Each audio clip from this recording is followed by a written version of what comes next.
Topic of intense scrutiny and debate in recent years. China has been a major source of IT hardware imports for India, ranging from smartphones and laptops to network equipment and electronic components.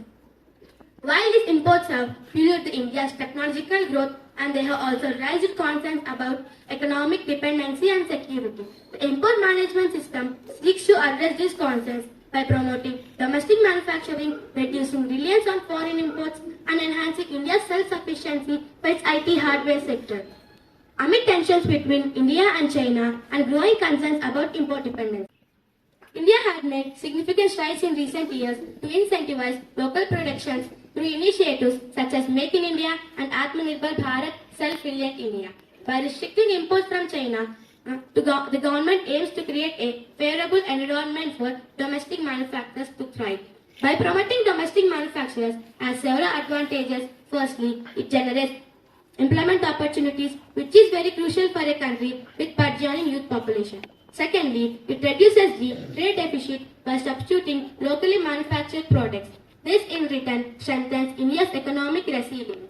How does the import management system differ from the previously purposed licensing requirement? Previously, the Director General of Foreign Trade announced a requirement for companies to obtain licensed devices, but it faces backlash and is now being replaced with its new approach. What other sector in India implemented a similar strategy to restrict imports from China? The telecom sector in India implemented a similar strategy with Telecom Portal and National Security Directive on Telecommunication sector. The telecom companies are required to use trusted products from trusted sources in their network, excluding Chinese companies. What is the significance of India's imports of electronic goods and laptops and computers from China? India's imports of electronic goods and laptops have increased in recent years, making it an area of high import dependency. China accounts for a significant portion of India's imports in these categories, which have raised concerns about over-reliance on Chinese imports in the IT hardware sector. India has a rich history of innovation and entrepreneurship. The import management system aims to harness this potential and channel into the IT hardware sector.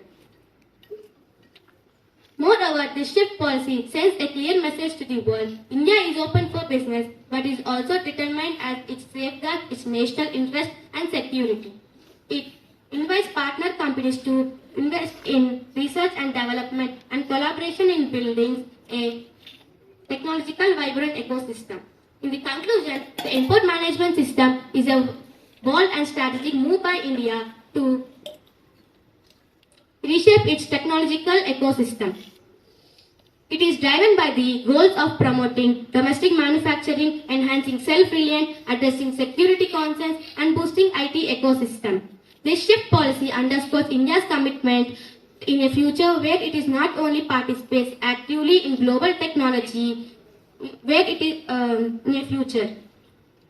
As we navigate this technological ecosystem, let us work together to harness the potential of this new era in India's technological evolution. Let us embrace innovation, invest in research and development, and collectively build a stronger, more resilient and self-reliant India. Let us hope this shift policy pave the way for brighter and secure future for our nation. Thank you. Climate change causes unpredictable weather patterns leading to intense rainfall, heat waves and cyclone, unplanned urban growth, rapid expansion of illegal activities, human encroachment. Building on active flood channels can lead to urban flooding, inadequate flood management.